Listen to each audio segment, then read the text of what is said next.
ಖಚಿತಪಡಿಸಿದೆ. ದೇವೇಗೌಡರ ಮನೆಯಿಂದ H D. Revanna arrest ಆಗಿದ್ದಾರೆ.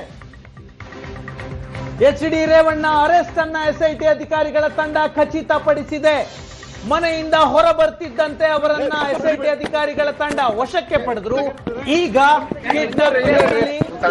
ರೇವಣ್ಣ ಅರೆಸ್ಟ್ ಆಗಿದ್ದಾರೆ.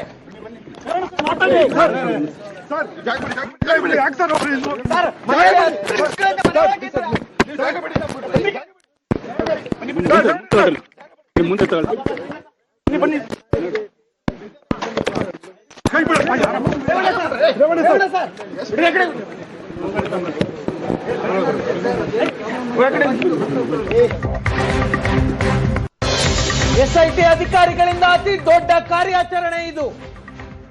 ಇಡೀ ಕೇಸ್ ಹೊರಗೆ ಬಂದು 1 ವಾರ ಆಯಿತು. 1 ವಾರದ ನಂತರ ಒಂದು ಮೇಜರ್ ಅರೆಸ್ಟ್ ಆಗಿದೆ. ಎಚ್.ಡಿ. ರೇವಣ್ಣ ಈ ಕೇಸ್ನಲ್ಲಿ ಅರೆಸ್ಟ್ ಆಗಿದ್ದಾರೆ.